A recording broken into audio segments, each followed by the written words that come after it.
On this day of Sadhguru Baba, taking everyone's love remembrances. ஓம் சாந்தி. சத்குரு நாளில் அனைவரின் அன்பையும் கொண்டு பாபாவிற்கு போக் படைப்பதற்காக நான் சென்றேன். பாபா சூட்ச்மவதனத்தில் என்னை வரவேற்றார். பாபா நம் அனைவருக்கும் திருஷ்டி கொடுத்தார். அன்பு நிறைந்திருந்தது, ரொம்ப சக்திசாலியாக இருந்தது. இவ்வாறு கண்களின் மூலம் சந்திப்பது, giving love remembrances, but வெறுமனே அன்பையும் நினைவுகளையும் கொடுப்பது மட்டுமல்ல, ஆனால் பாபாவும் கூட ஆத்மாவிற்கு எது தேவையோ அதை அருள வேண்டும். also share drishti with me, which was அதன் பிறகு பாபா என்னோடும் திருஷ்டி பகிர்ந்து கொண்டார். மிக சக்திசாலியாக இருந்தது.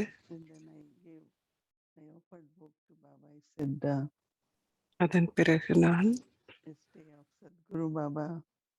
பாபா இன்றைக்கு சத்குரு நாளாக இருக்கின்றது, அதற்காக நாம் போக் கொண்டு வந்திருக்கின்றோம். அநேகமான பலரும் போகை இன்றைக்கு உங்களுக்கு கொடுத்திருக்கின்றார்கள். பாபா இன்றைக்கு போக் ஆஃபர் செய்தவர்களை பாபா ஆவாகனம் செய்தார். பாபா, நீங்கள் அவர்களை இன்று இங்கு அழைப்பது போல், ஏனென்றால் அநேகமான ஆத்மாக்கள் இவங்க அவங்களுக்குன்னு மனிதர்களுக்கு போக் செய்யறாங்க.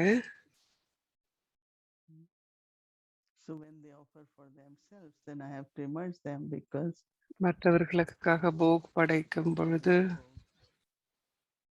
so it was very interesting. Baba gave hope to those, some are sitting here, some are wherever they are. And after that, Baba said, asked me if I am satisfied with my efforts. So I looked at Baba and I said, Baba, more efforts we make, more attention we pay, I find there is more to do. So yes, there is contentment of efforts, but also then I am saying, oh yes, there are many, many different aspects. There are many different areas. படைக்கும் பொழுது அநேகமான பல விஷயங்கள் இருக்கின்றன. நான் அதிகமான கவனம் வைக்க வேண்டும். பாபா அப்பொழுது புன்சிரித்தவாறு பாபா கூறினார், யார் ஒருத்தர் இடத்தை சுத்தமாக வைத்திருக்கணும் அப்படின்னு நினைக்கிறாங்களோ அவங்க சுத்தமாக வைத்திருப்பதில் கவனம் செலுத்துவாங்க. ஆனா சுத்தமாக வைக்காதவர்கள் அதை பற்றி எந்த எண்ணமும் கொண்டிருக்க மாட்டாங்க. நீங்க மேல போல அப்படின்னு முன்னேறலன்னு அர்த்தம் இல்லை, நிறைய முன்னேற்றம் இருக்கு. ஆனால் அந்த ஸ்திதியை, சம்பூர்ண ஸ்திதியை அடைவதற்கு என்ன செய்ய வேண்டும் அப்படின்னாலும் அது உங்களுக்கு பார்க்கக்கூடியதாக இருக்கும். நீங்க முன்னேறி போறீங்க அப்படின்னா இமிடியட்டாக, உடனடியாக நீங்க என்ன செய்யணும்னு உங்களுக்கு தெரியும், அதை நீங்க செய்வீங்க. இப்படித்தான் நாம் அந்த நிலை நாம அடைகிறோம். ஆனா நான் என்ன செய்யணும்னு என்னால பார்க்க முடியல அப்படின்னா நான் என்ன செய்ய முடியும்? அதற்கு நான் என்ன முன்னேறாமல் இருக்கிறேன் அப்படின்னு இல்லை, ஆனா என்ன செய்யணும்னு தெரிஞ்சு நான் அதை செய்யும் பொழுது நான் முன்னோக்கி போயிட்டு இருக்கேன். Shared with Baba that for Rakhi, மேலும் பாபாவோடு அதிகமான கவனம் வைத்து நிறைய கவனம் வச்சிருக்கிறீங்கன்னு நான் சொன்னேன். பாபா சொல்றார், எந்த அளவுக்கு நீங்க முயற்சி செய்றீங்களோ அவருடைய தேவதை ரூபத்துல நிராகாரமாகவும் இருந்து பாபா உங்களுக்கு மதிப்பெண்கள் கொடுக்கறாங்க. ஒவ்வொரு நாளும் மார்க் கிடைக்குதான்னு கேட்டேன்னா பாபா சொன்னார், ஒவ்வொரு நாளும் இல்லை, ஒவ்வொரு மணி நேரமும் உங்களுக்கு மதிப்பெண்கள் கிடைக்குதுன்னு பாபா சொன்னார். நான் ஒவ்வொரு மணி நேரமும் நான் பாஸ் பண்ணேனா, பாபா கிட்ட இருந்து எனக்கு சான்றிதழ் கிடைச்சதா அப்படின்னு நாம வந்து பார்க்கணும். இன்னைக்கு பாபா டீச்சர் சத்குருவாக இருந்தார், நிச்சயமாக தந்தையாக இருக்கின்றார்.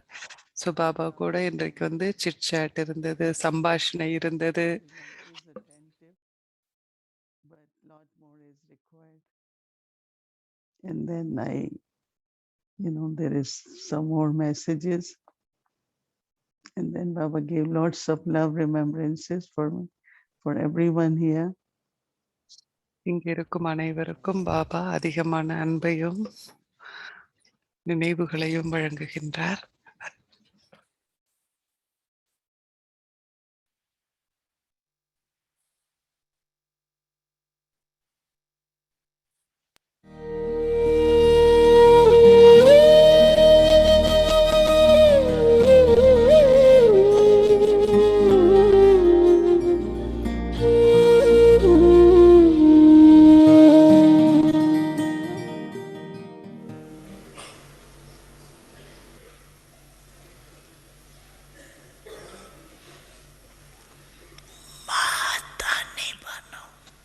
மகாதானி ஆகுங்கள்.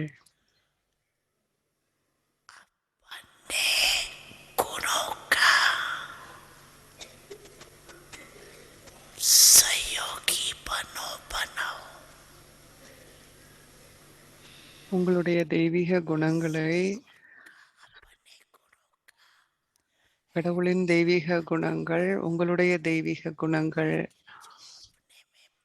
ஆனால் அவற்றை சக்தி தெய்வீக குணங்களின் சக்திகளின் மூலம் உங்களுடையதாக நீங்கள் ஆக்கிக் கொண்டிருக்கிறீர்கள். உங்களுடைய பலவீனங்களை அதன் மூலம் நீங்கள் அகற்ற வேண்டும். உங்களால் இதை செய்ய முடியுமா? செய்ய முடியுமா உங்களால், அல்லது அது கடினமா? உங்களால் அதை செய்ய முடியும் இல்லையா? ஒருவர் மற்றவருக்கு தெய்வீக குணங்களை பரிசாக கொடுங்கள்.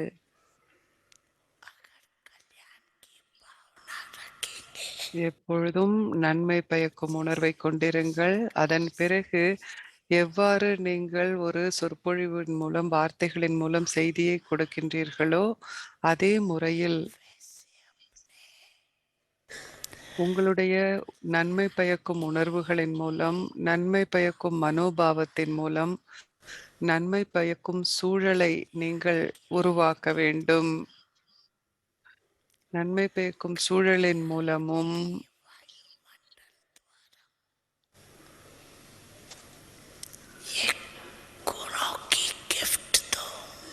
இந்த தெய்வீக குணங்களின் பரிசை கொடுங்கள், சக்திகளை பரிசாக கொடுங்கள்.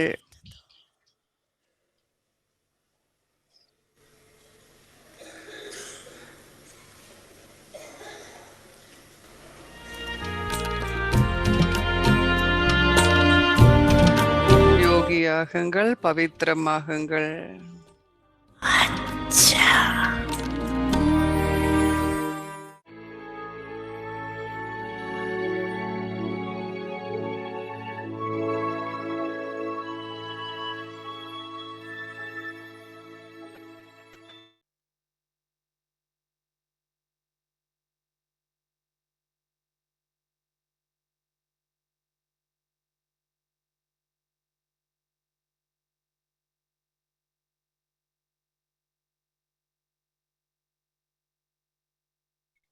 Om Shanti.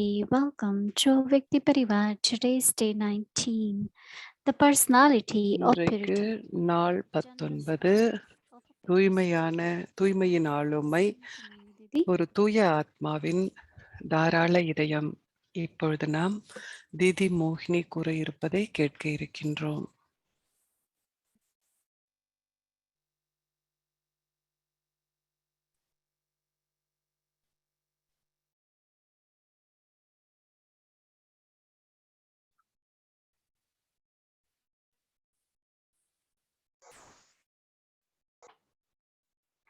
Om Shanti, everyone. One who experiences receiving not wanting but receiving in life. யார் ஒருவர் வாழ்க்கையில் பெற்றுக்கொண்டிருக்கிறார்களோ, அடைந்து கொண்டிருக்கிறார்களோ, அன்பை பெறுவது, ஒத்துழைப்பை பெறுவது, Blessings, right? ஆசீர்வாதங்களை பெறுவது. So one is receiving from Baba. ஒன்று பாபாவிடமிருந்து பெறுவது. As soon as I said, so many beautiful scenes அதை came in சொன்ன உடனேயே அத்தனை அழகான காட்சிகள் என் முன் வருகின்றது. சிவ் பாபா, பிரம்ம பாபா, அதன் பிறகு தாதிகள். they give to everyone, but it's not அவர்கள் everyone takes it, right? அனைவருக்கும் கொடுக்கிறார்கள், ஆனால் அனைவரும் எடுத்துக்கொள்வது இல்லை அல்லவா? Always desire to learn, to grow. யார் ஒருவருக்கு வளர வேண்டும் Feel that என்ற ஆசை இருக்கின்றதோ அவர்கள் எப்பொழுதும் உணர்வார்கள்,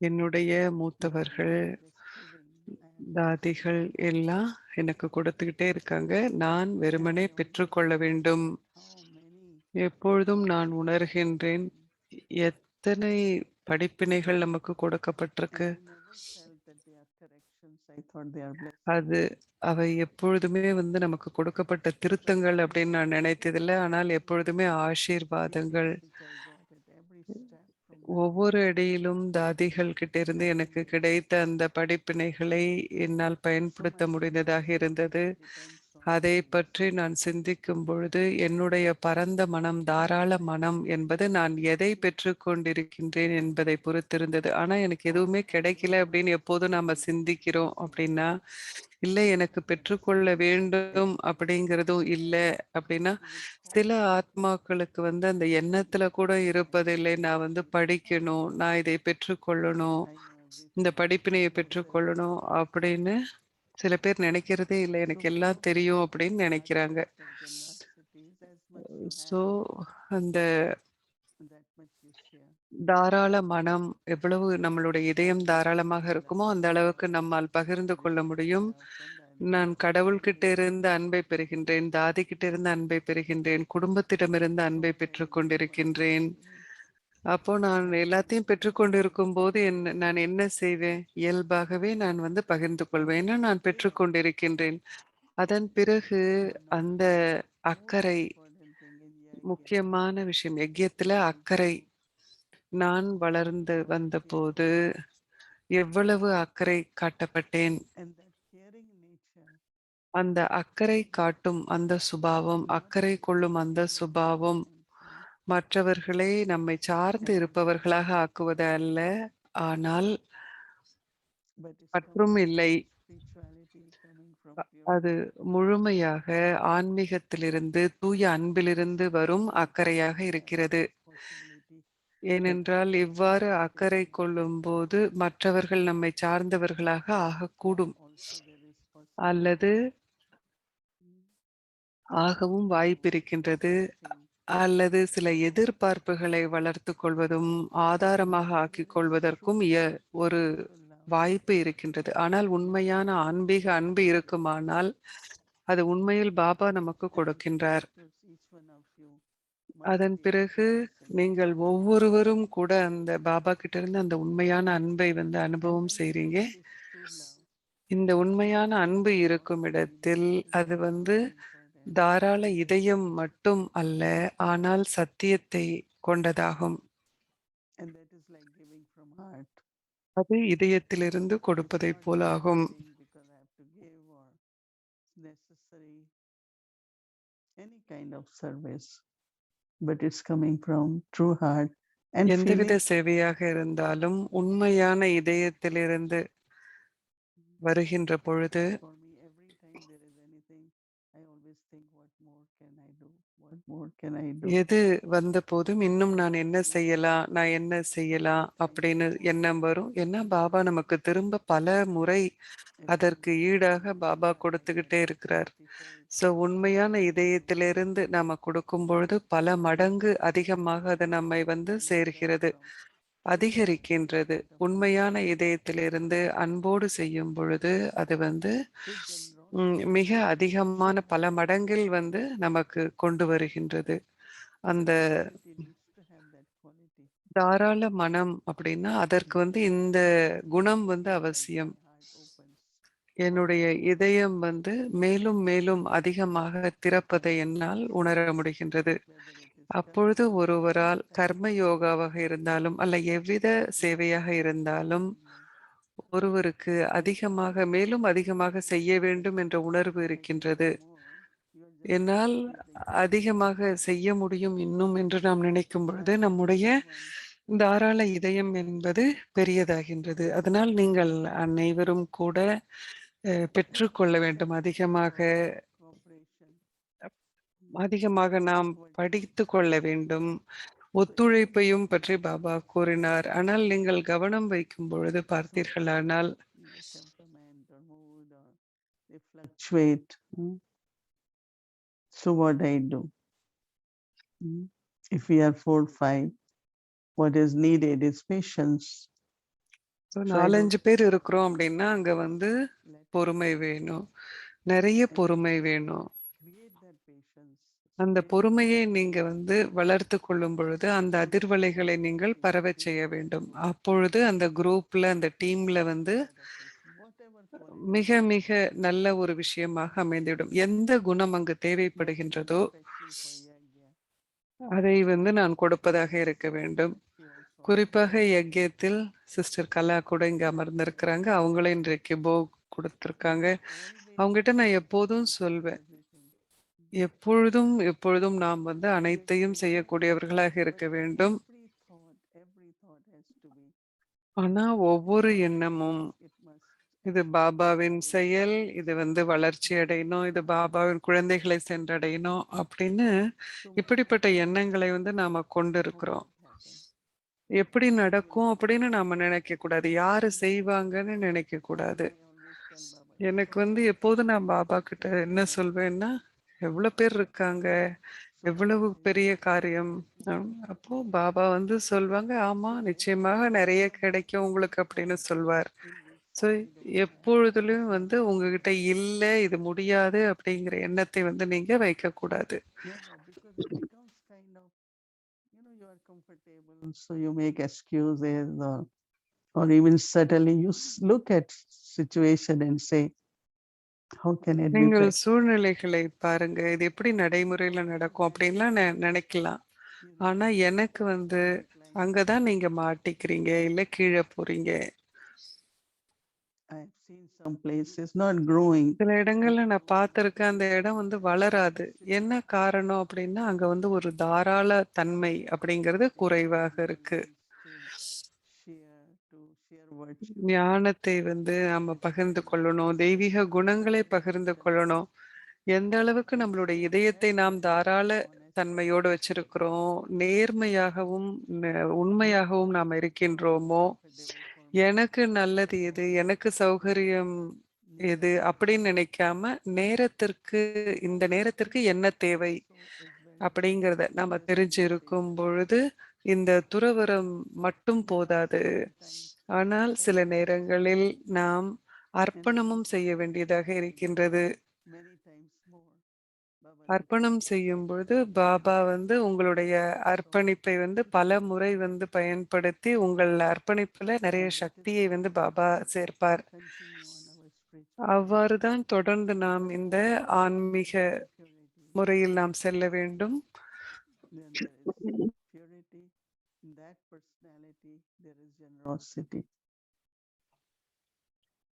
எந்த அளவுக்கு வந்து தூய்மை இருக்கோ அந்த அளவுக்கு தாராள தன்மை இருக்கு.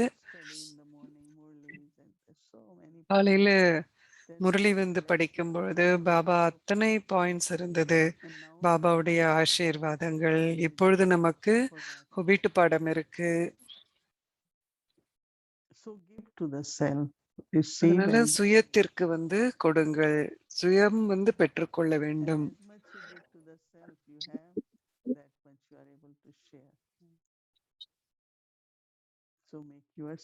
எந்த அளவிற்கு நாம் பெற்றுக்கொள்கின்றோமோ அந்த அளவிற்கு நம்மால் கொடுக்க முடியும்.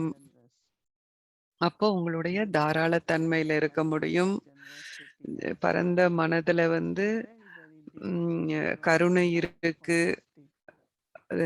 இதயத்தின் ஆழத்திலிருந்து அங்கு ஒரு நேர்மை இருக்கின்றது.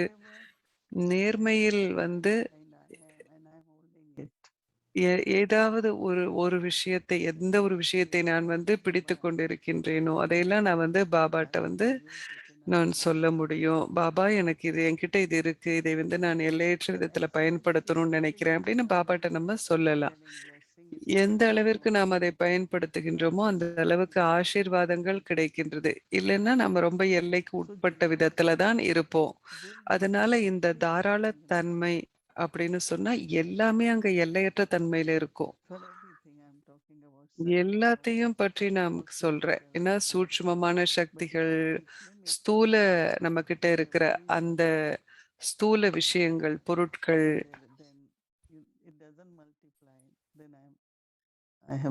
இதெல்லாம் வந்து அதிகமாகல அப்படின்னு சொன்னா, நான் என்ன தாராள தன்மையில என்ன குறைவா இருக்கு என்கிட்ட அப்படின்னு நான் பார்க்கணும். நான் புரிந்து கொள்ளணும். தூய்மையினுடைய சக்தியை பயன்படுத்தி அனைத்தையும் அதிகரிப்பதற்கு நீங்கள் அனைத்தையும் எல்லையற்ற விதத்துல கொண்டு போறதுக்கு கடவுளின் பணிக்கு வந்து தூய்மையை வந்து பயன்படுத்துங்கள். அப்போ உங்களுடைய கடவுளினுடைய ஒரு மேஜிக் மந்திர வித்தையை நம்மளால பார்க்க முடியும். கடவுளுடைய பணியில வந்து அதை பார்க்க முடியும். ஏனால் நாம் எல்லையற்ற சேவைக்கு கருவிகளாக இருக்கின்றோம். நீங்க எல்லாம் கொஞ்சமா செய்றதுல, எல்லைக்கு உட்பட்டு செய்றதிலே சந்தோஷமா இருக்கீங்களா? என்ன கை காட்டுங்க. எல்லாருக்கும் இல்லையா? அதுதான் வந்து பரந்த மனம், எல்லையற்ற.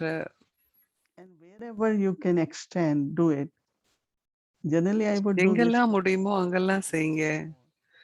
நான் வந்து இன்னும் அதிகம் செய்யணும். எப்பவுமே பாபாவ பார்த்து இன்னும் என்ன செய்யணும்? பாபா வேற என்ன செய்யணும்? அடுத்தது என்ன செய்யணும்? இப்படின்னு தான் நான் கேட்பேன் பாபாட்ட. எனக்கு ஆல்ரெடி நெறைய இருக்கு. எனக்கு நெறைய இருக்கு. எனக்கு இன்னும் செய்ய நேரம் இருக்காது. இப்படின்னு நம்ம சொல்ல முடியாது. பாபாவ நம்ம பார்த்து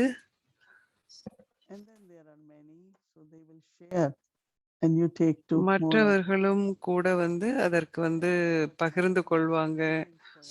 இதுதான் நான் அனைவருக்காகவும் கொண்டிருக்கும் எண்ணம்.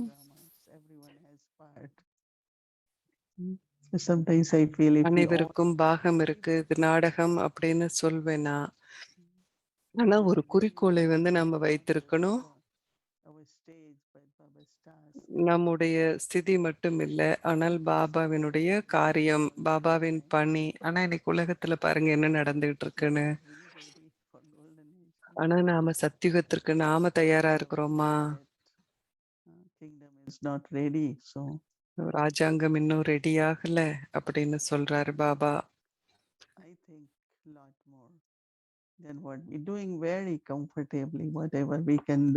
நம்மளால என்ன செய்ய முடியுமோ அதெல்லாம் ரொம்ப சௌரியமா நாம செய்றோம். தயாராக இருக்கிறோம். ஆனா பாபாவ பாருங்க. நம்முடைய தாதி பிரகாஷ் மணி எல்லாமே எல்லையற்றது தான் தாதி பிரகாஷ் மணிக்கு.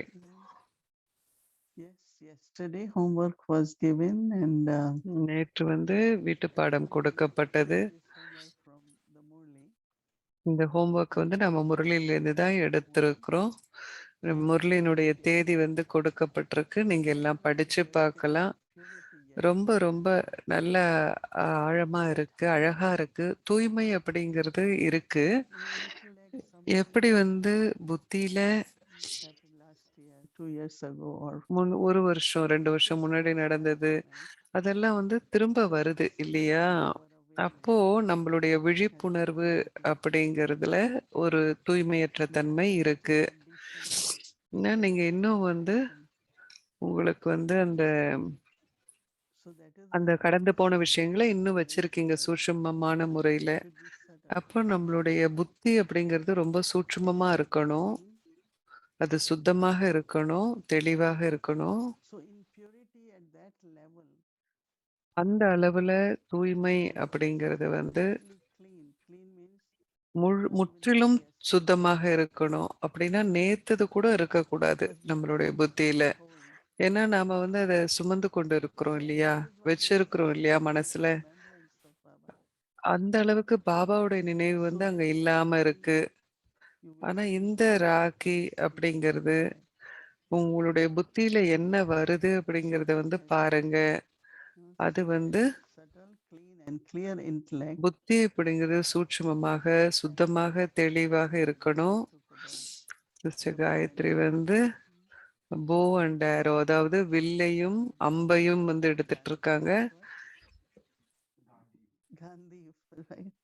காந்தி அப்படின்னு அந்த வில் வந்து Okay. காந்திவா அப்படின்னு கூறப்படுகின்றது. Elevated and எண்ணங்கள் வந்து conscious மேன்மையாகவும் உறுதியான எண்ணங்களாகவும் இருக்கணும். இதுதான் நம்மளுடைய முயற்சி. எண்ணங்கள் மேன்மையாக இருக்குது, உறுதியானவையாக இருக்கு அப்படின்னு சொல்லும் பொழுது இதயம் வந்து பரந்ததாக இருக்கணும். that is Arjuna kept அப்படின்னா God close to his heart. அர்ஜுனர் வந்து கடவுளை தன்னுடைய இதயத்தின் ரொம்ப பக்கத்துல வச்சிருந்தார். ஒற்றுமையின் மூலம் Heart should be generous, இதயம் வந்து தாராளமா இருக்கணும். subtle, clean intellect, elevated and determined புத்தி thought. வந்து சூட்சுமமாக இருக்கணும், எண்ணங்கள் மேன்மையாக இருக்கணும். 1988.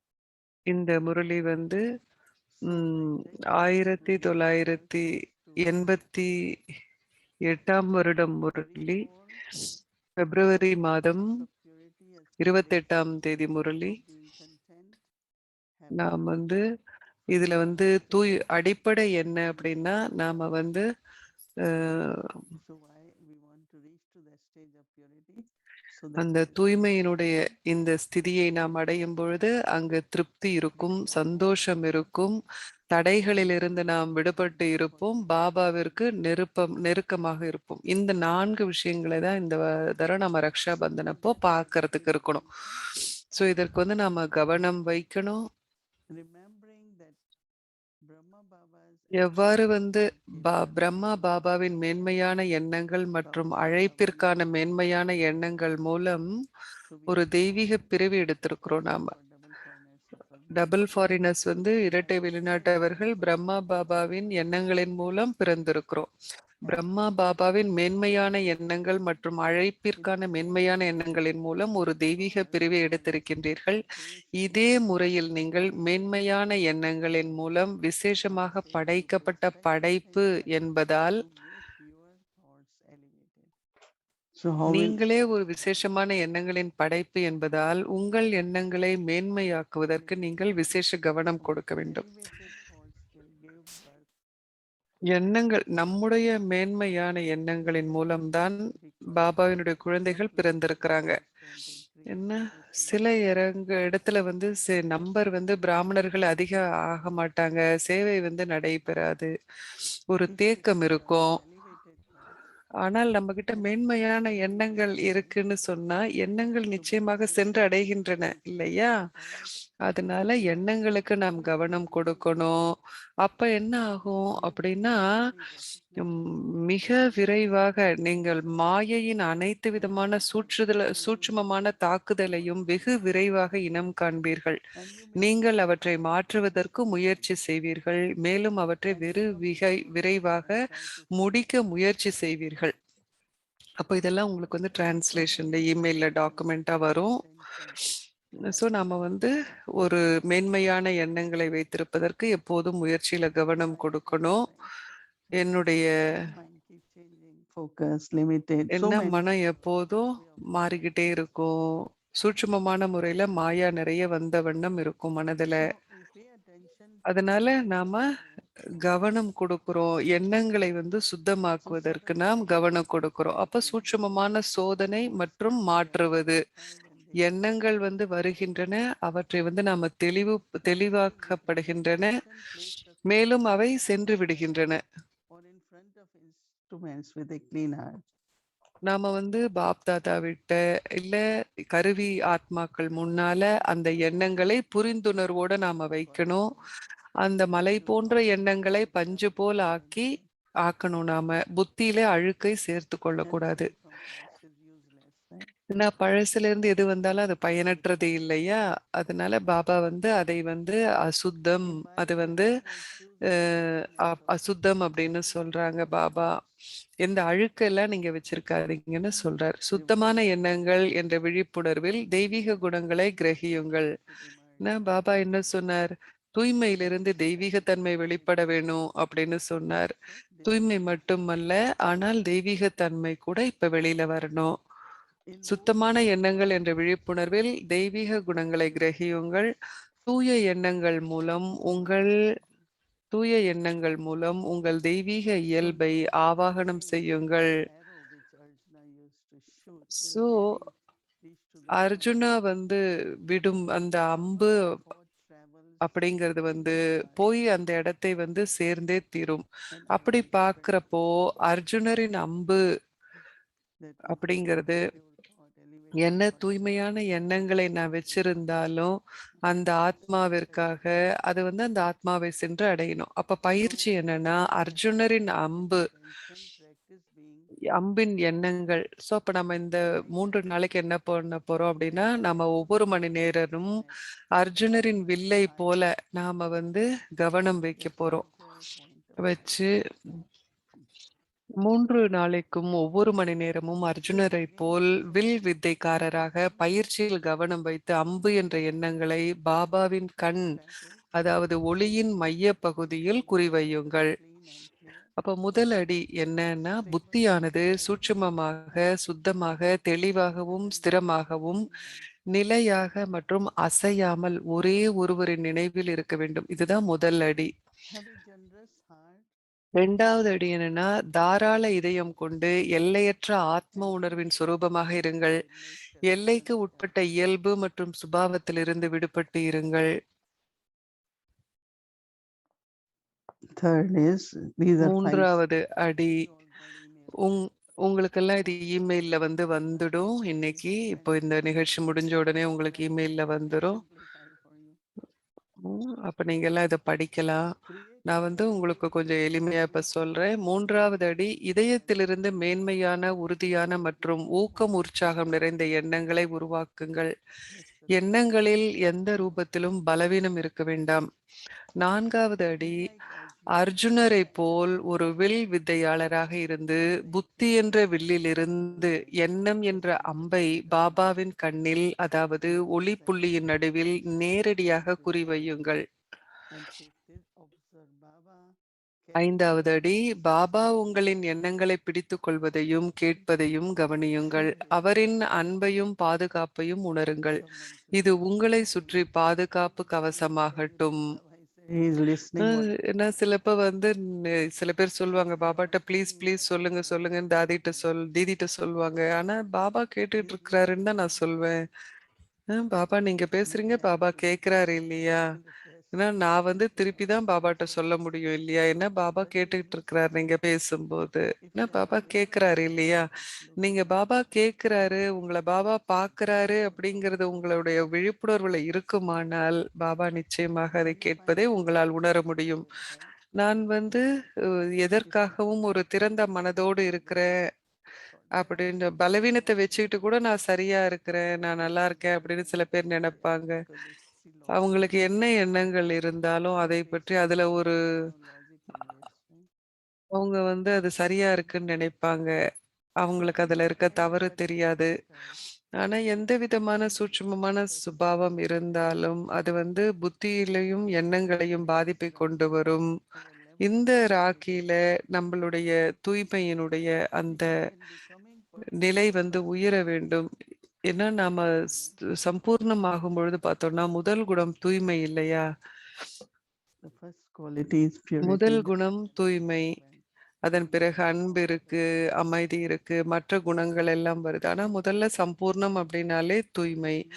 அதனால நம்முடைய புத்தியினுடைய தூய்மை, எண்ணங்களின் தூய்மை மட்டுமல்ல, ஆனால் மேன்மையான தன்மையை நாம் சோதித்து பார்க்க வேண்டும்.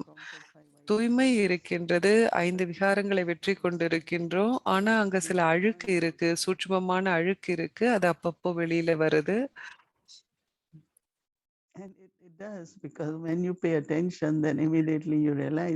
ஏன்னா நீங்க கவனம் கொடுக்கும் பொழுது அங்க இருக்கு, அது எங்கேயோ இருக்கு. அது உங்களுக்கு தெரிய வரும். என்ன கவனம் கொடுக்குறீங்க?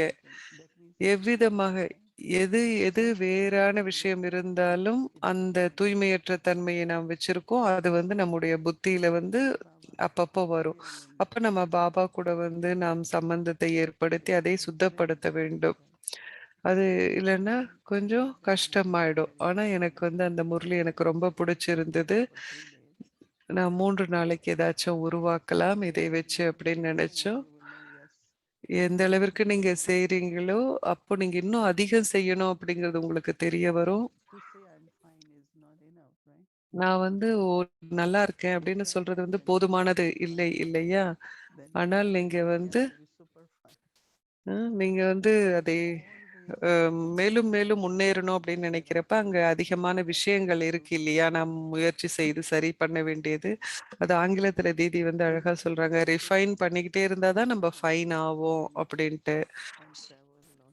ஆ. But still I have enough to do and I want Baba. I say to நான் Baba, please. பாபா வேற என்ன செய்யணுமோ சொல்லுங்க. அப்படின்னு நான் பாபாட்ட கேட்டுட்டு இருக்கேன். புத்தி என்னால என்ன செய்ய முடியுமோ அதெல்லாம் செய்யலாம். So sure he will listen to everyone. நிச்சயமாக பாபா எல்லார் சொல்றதையும் கேட்கிறாரு இல்லையா? So have generosity, அதனால தாராள தன்மை வைத்திருக்கணும். purity. அதுவே தூய்மையிலிருந்து வெளிவரும் ஒரு நல்ல குணம். இப்பொழுது நாம் தாதி பிரகாஷ் மணிஜி கூற இருப்பதை கேட்க இருக்கின்றோம். இப்ப நாம கேட்ட அந்த ஹோம்வொர்க் எல்லாம் உங்களுக்கு இமெயில்ல இன்னைக்கு வந்துரும்.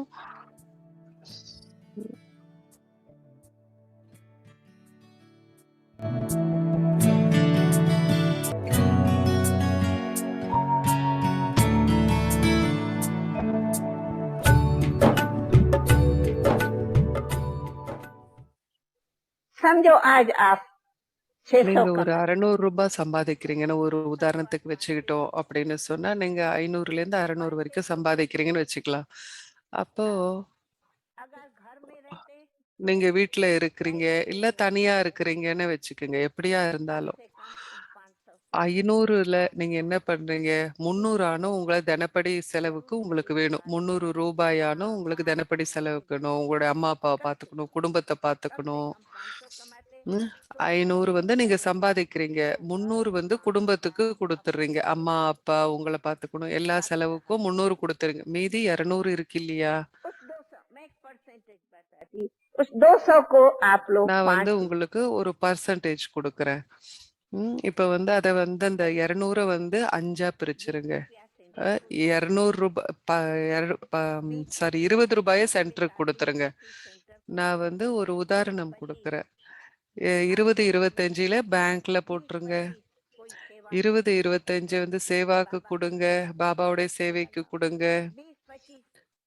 20, 25 ரூபாவ யக்ஞத்திற்கு குடுங்க. யக்ஞ சேவைக்கு குடுங்க. 20, 25 உங்களுக்கு எதிர்காலத்துக்கு வேணும்னா அதுக்கு சேர்த்து வச்சுக்குங்க. அப்போ உங்களுடைய பணம் வந்து சரியான விதத்துல வந்து பயன்பட்டிருக்கு அப்படின்னு உங்களுக்கு இருக்கும். நீங்க உங்க உடம்ப பார்த்துக்கணும், மருந்து வாங்கணும், வைத்தியம் செய்துக்கணும். இதெல்லாம் அவசியமான செலவு. அதனால தான் நான் சொல்றேன். நீங்க வந்து இந்த ஒரு உதாரணத்தை வந்து உங்க கூட வச்சுக்கணும். உங்களுடைய சம்பளத்தை வந்து பாகம் பாகமா பிரிச்சுடுங்க. உங்களுடைய சம்பளத்தை பொறுத்து நீங்க வந்து 6 பாகமா வச்சுக்குங்க. நீங்க வந்து மெ எதுவுமே பேங்க்ல இல்லாம இருக்கக்கூடாது. தாதி சொல்றாங்க, எப்போதுமே பேங்க்ல வந்து கொஞ்சம் பணம் உங்களுக்காக வச்சிருங்க. அது உங்களுடைய சொத்து கிடையாது. ம். பாபா வந்து பேங்க் இல்லையா? பாபா தான் பேங்க்குக்கு ஓனரா இருக்கிறாங்க. அதனால பணத்தை வந்து நீங்க மதிப்பு கொடுக்கணும். பாபாவுடைய சேவையில பயன்படுத்தணும். அது என்னுடையது இல்ல, பாபாவுக்கு சொந்தம். அது பாபா அவருடைய பேங்க்ல வச்சிருக்காரு அப்படின்னு நினைங்க. 2வது விஷயம், உங்களுடைய சக்திக்கு ஏற்றவாறு நீங்க வந்து உங்களுடைய உலகாய தாய் தந்தைக்கும் நீங்க உதவி செய்யணும். அதுவும் உங்களுடைய கடமை இல்லையா? அம்மா, அப்பா வந்து நீங்க என்ன கவனிக்கலான்னு சொல்லலாம். ஆனா அப்படி சொல்லக்கூடாது. ஆனா நீங்க பயணம் செய்தாலும் அவங்களுக்கு எதான வாங்கிட்டு வந்து குடுங்க. ஏன்னு சொன்னா அவங்க உங்கள வளர்த்தாங்க இல்லையா? உங்கள படிக்க வச்சாங்க, உங்கள பார்த்துக்கிட்டாங்க, உங்க மேல அக்கறை செய்தாங்க. லோன்ஸ் போட்டு உங்கள படிக்க வச்சிருக்காங்க. அப்போ நீங்க அம்மா, அப்பா மேலயும் நீங்க அன்பு வச்சிருக்கணும்.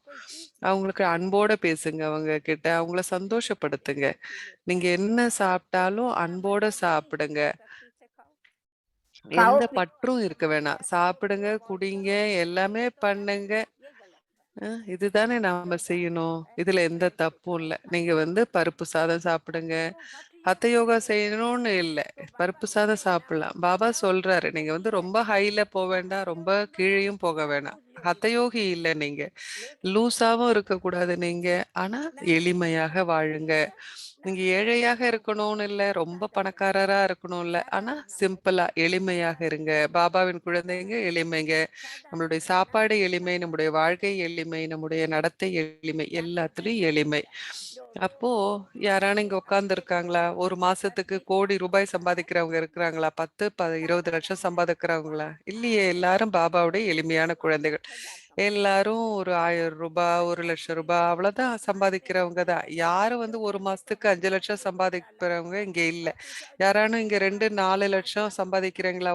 ஒரு மாதத்திற்கு கை உயர்த்துங்கள். இல்ல. அப்படி யாருமே இங்க இல்ல. எல்லாரும் சம்பாதிக்கிறோம்.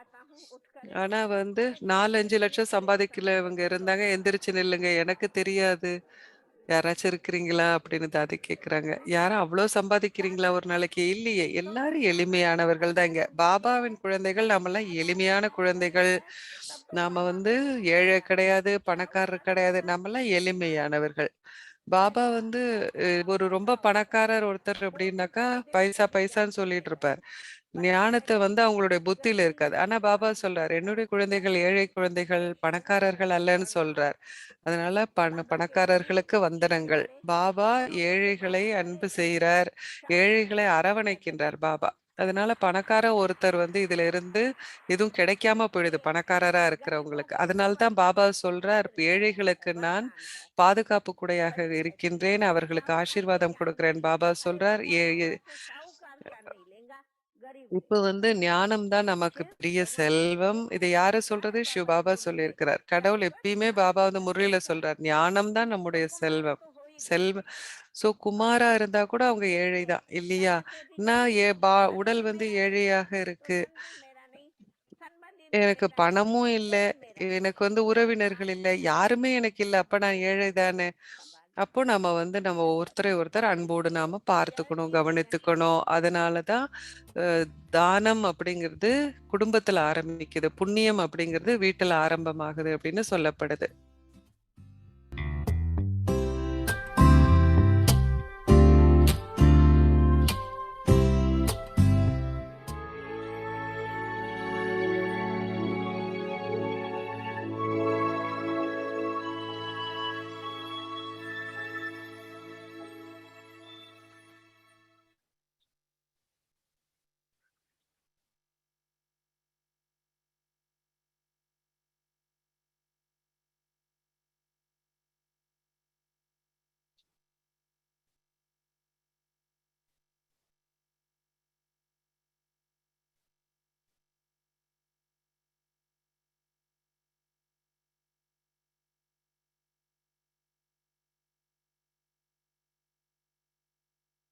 Om Shanti. Welcome to a Vikti journey and sisters sharing through their own stage, revealing the beauty of the Creator.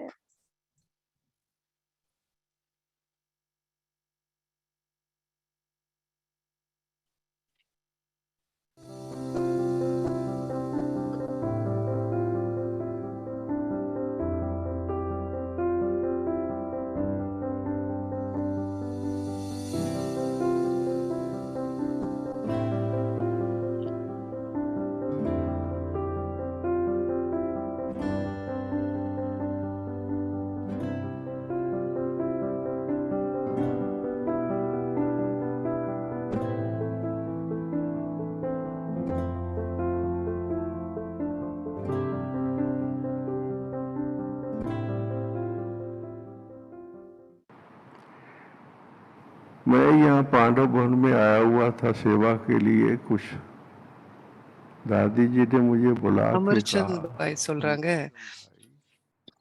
நான் வந்து கவர்மெண்ட் கிட்ட இருந்து ஒரு லெட்டர் வந்துச்சு. கவர்மெண்ட் கிட்ட இருந்து ஒரு லெட்டர் வந்திருக்கு. என்ன சொல்லியிருக்காங்கன்னா, 25 வருஷம் சேவையில அவங்களுக்கு வந்து கவர்மெண்ட் வந்து பென்ஷன் குடுக்குறாங்க. அப்போ 30 வருஷம் வந்து சேவைய வந்து முடிச்சிருக்கிறாங்க. அப்ப வந்து கவர்மெண்ட்ல வந்து ஒரு விசேஷமான ஆஃபர் குடுத்திருந்தாங்க. என்ன பர்மிஷன்ங்க? ஆமா, தாதிஜி சொன்னாங்க, "ஆமா, நான் வந்து ஒரு கடிதத்தை பெற்றுக்கொண்டேன்." தாதி வந்து கேட்டாங்க, "எவ்வளோ நேரம் நீங்க சேவை செஞ்சீங்க கவர்மெண்ட்ல?" அப்படின்னா, 25 நேரம் 2 மாசம் முன்னாடின்னு. அப்போ தாதி வந்து என்ன கூப்பிட்டு, "நீங்க போய் அந்த வாலண்டரி ரிட்டயர்மென்ட் எடுத்துக்கங்க." அப்படின்னு சொன்னாங்க. அப்போ 43 வயசு ஆச்சு எனக்கு. நான் வந்து ஒரு சிறந்த பதவியில இருந்தேன். தாதி சொன்னாங்க, "நான் என்ன செய்யணும்? நான் எப்போதும் சென்டர்ல தான் இருக்கிறேன். எனக்கு எந்த செ ஸ் அ பணம் எனக்கு வந்து சம்பளம் கிடைக்குதோ, அத பாபா சேவைக்கு குடுக்குறேன். அ என்னுடைய நேரம் எல்லாம் கூட பாபாவுடைய கூட தான் சேவையில தான் இருக்கு." அப்ப தாதி சொன்னாங்க, தாதிஜி என்ன சொன்னாங்கன்னா, "அமர்சந்த் பாய், அ பணம் கொடுக்கக்கூடியவர் நெறைய பேர் இருக்காங்க நம்பளுக்கு. ஆனா, சமர்ப்பணம் ஆறவங்க, அவங்களுடைய நேரத்தை குடுப்பவர்கள் வெகு சிலர் தான் இருக்கிறாங்க. அதனால நீங்க போயி உங்களுடைய வாலண்டரி ரிட்டயர்மென்ட் நீங்களா போயி உங்களுடைய வேலை போதும் அப்படின்னு சொல்லிருங்க."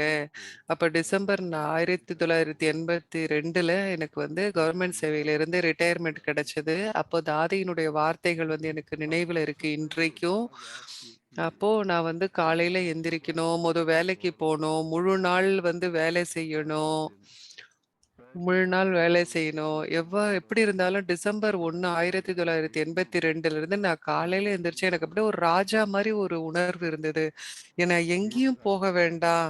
நான் எதுவும் செய்ய வேண்டாம். कहीं भी जाऊं ஆ. ஆ அப்போ மதுபன்ல வந்து நான் இருந்தா போறோம். நான் எவ்வளோ நாள் வேணாலும் மதுபன்ல இருக்கலாம். எந்த சேவை வேணாலும் செய்யலாம். ஸோ தாதிஜி இந்த மாரி என்ன வந்து விடுவிச்சாங்க.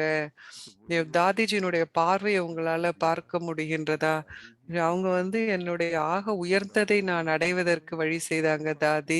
தாதி இப்படி பல விஷயங்களை வந்து தாதி செய்திருக்கிறாங்க. அவங்களுடைய முடிவுகள் வந்து அவங்கள என்னை நினைவு செய்ய வைக்குது. அப்படிப்பட்ட சிறந்த முடிவுகளை தாதிஜி எடுத்திருக்காங்க. இன்னொரு நேரத்துல வந்து தாதி என்ன சொன்னாங்கன்னா, அதை சொல்லி நான் முடிச்சுக்கிறேன். யக்கியத்துல வந்து ஒரு சூழ்நிலை வந்து இருந்தது. அப்ப நாங்கலாம் வந்து பாண்டவ பவன்ல இருந்தோம் யக்கியத்துல. हमारे जोन से संबंधित था उस केस का அப்ப வந்து நம்மளுடைய ஜோன்ல வந்து ஒரு விஷயம் இருந்தது. அதனால என்ன கூப்ட்டிருந்தாங்க, அதை பத்தி பேசுவதற்கு. இந்த ஒரு சூழ்நிலை என்னன்னா, தாதிஜி வந்து இந்த நேரத்துல எப்படி முடிவெடுக்கிறாங்கன்னு பார்க்கலாம் அப்படின்னு சொல்லி நான் காத்திருந்தேன்.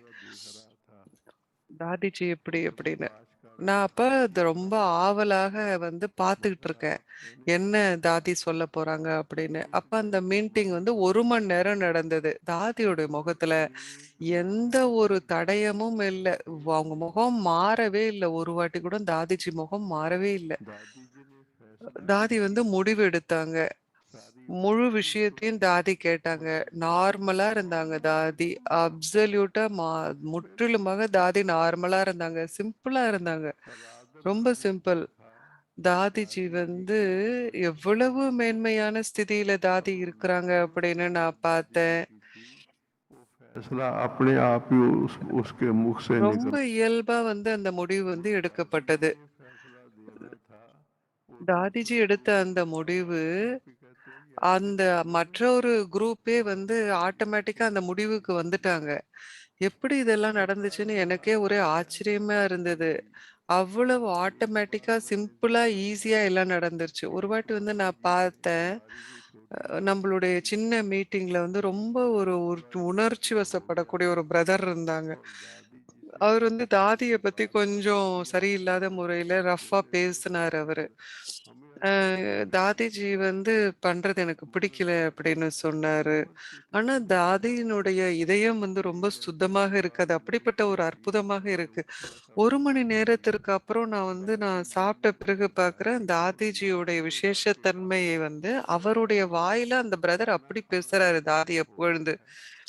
அ அப்போ வாங்க நம்ப வந்து சாப்பிட ஒண்ணா போலாம் அப்படின்னு சொல்றாரு. எனக்கு ஒரே ஆச்சரியமா போச்சு. எப்படி இது இவ்வளோ சீக்கிரம் நடந்துச்சு அப்படின்னு. என்ன நடந்துச்சு அப்படின்னு.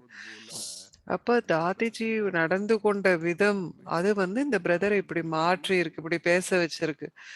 தாதி அவ்வளவு மனசுல எதையுமே வச்சுக்கிறது இல்ல. அவங்களோட தாதியுடைய இயல்பே அவ்வளவு சுத்தமா இருந்தது. இந்த மாதிரி எதுவுமே அவங்கள பாதிக்காம இருப்பதை நான் பலமுறை பார்த்திருக்கேன். தாதி கிட்ட. தாதி சின்ன இந்த மாதிரி விஷயத்துல பேசவே கேட்கவே மாட்டாங்க. எதிர்மறையான விஷயங்கள அவங்கள தொடவே முடியாது. தாதியுடைய ஒரு ப ஆளுமை, பர்சனாலிட்டி இப்படிப்பட்டதாக இருந்தது. ஒரு வாட்டி சந்திரமணி தாதி கிட்ட கூட நான் இத பார்த்திருக்கேன். அவங்களுடைய சிச்சுவேஷன் அப்ப எப்படின்னா 1980 97 அந்த நாள் வரை था शांतिवन நான் சாந்திவனுக்கு இல்ல மதுபனுக்கு நான் போவேன். தாதி சந்திரமணி சொல்லுவாங்க. இது தாதி கிட்ட வாங்க போலாம், தாதி கிட்ட போலாம் அப்படின்னு சொல்லுவாங்க. दादी आप बैठी हुई है ना, आप सारे फैसले करो, मगर चंद्रमणि दादी कहती थी नहीं, சந்திரமணி தாதி சொல்லுவாங்க, सुनो आपको भी सारा நீங்க करना चाहिए। முழுசுமாக என்ன நடந்ததுன்னு தெரிஞ்சுக்குங்க அப்படின்னு சொல்லுவாங்க. करके அப்போ எல்லாரும் ஒருத்தருக்கு ஒருத்தர் எவ்வளவு ஒற்றுமையாக இருந்து முன்னோக்கி செல்லணும் அப்படின்னு சொல்லுவாங்க. இதெல்லாம் தாதிகிட்ட இருந்து நான் படித்தேன். இப்படிப்பட்ட பல அனுபவங்கள் எனக்கு இருக்கு. தாதிஜியினுடைய மக ம், மகத்துவம், அவங்களுடைய அன்பு, அவங்களுடைய இதயம் எவ்வளவு சுத்தமாக இருந்தது.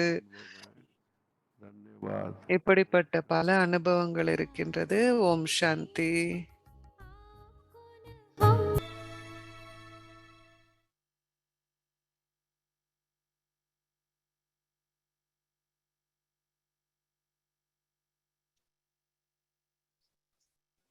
Om Shanti.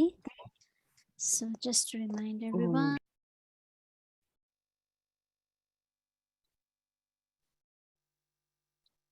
ஹோம்வொர்க் என்ன அப்படின்னா, ஒரு தூய ஆத்மாவின் பரந்த தாராள இதயம், தூய ஆத்மாவின் தாராள இதயம். இதுதான் நாளைக்கு நம்முடைய வீட்டு பாடம். தூய ஆத்மாவின் தாராள இதயம். உங்களுடையது என்னவோ அது என்னுடையது, என்னுடையது என்னவோ அது உங்களுடையது. அனைத்தும் ஒரு தந்தைக்கு சொந்தமானதாகும். இந்த விழிப்புணர்வின் மூலம் தூய ஆத்மாவாகிய நான் மகாதானியாகி பாபாவின் தெய்வீக குணங்கள், சக்திகள் மற்றும் பரிசுகளுக்கு மகாதானியாகின்றேன். ஆத்மா நான் தாராள இதயத்தோடு அனைவரையும் முன்னால் வைப்பதில் தாராள இதயமுடையவராகின்றேன். இப்பொழுது நாம் இந்த பயிற்சியை செய்வோம். Generous heart of a pure soul. தூய ஆத்மாவின் தாராள இதயம்.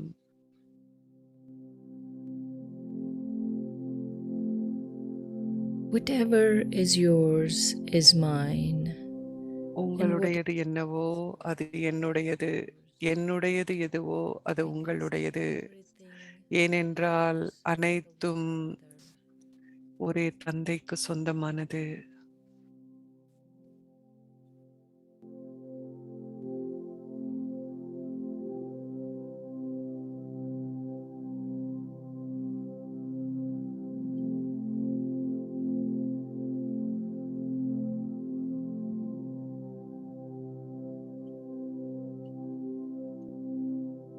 With this awareness, I, the இந்த pure soul, விழிப்புணர்வினால் தூய ஆத்மாவாகிய நான் பாபாவின் தெய்வீக குணங்கள், சக்திகள் மற்றும் பரிசுகளுக்கு மகாதானியாகின்றேன்.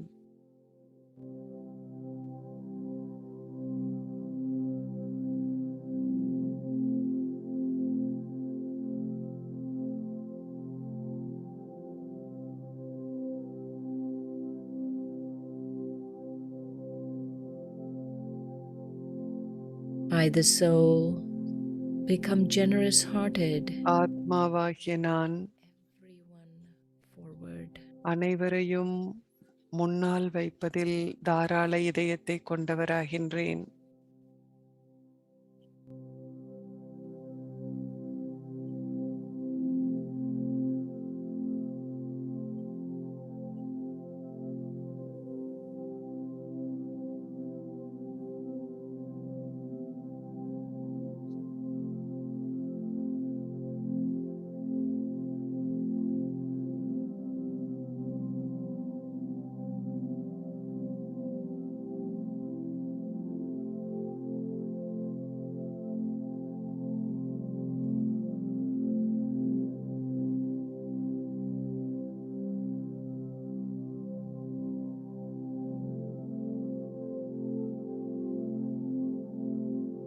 Whatever is yours is mine, and whatever is உங்களுடையது என்னவோ அது என்னுடையது, என்னுடையது எதுவோ அது உங்களுடையது. ஏனென்றால் அனைத்தும் ஒரே ஒரு தந்தைக்கு சொந்தம்.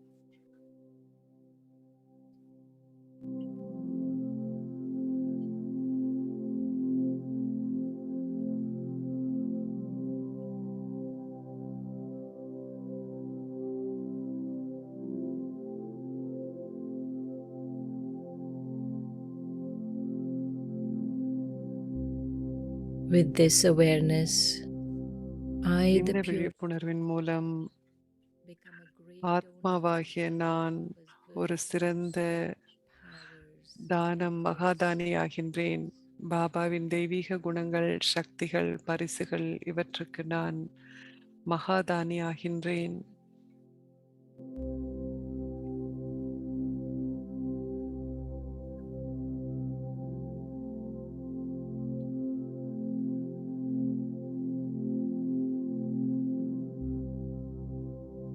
I, the soul, become generous hearted in putting ஆத்மாவாகிய நான் forward. அனைவரையும் முன்னால் வைப்பதில் தாராள இதயம் கொண்டவராகின்றேன்.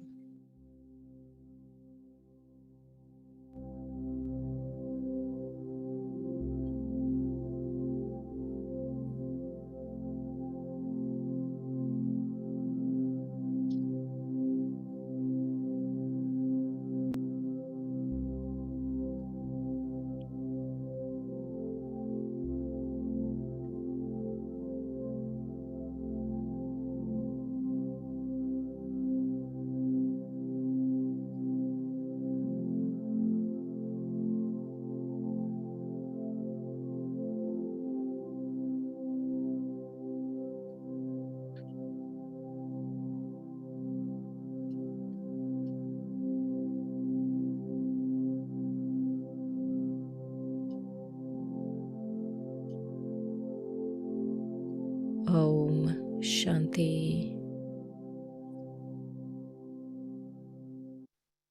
ஓம் சாந்தி.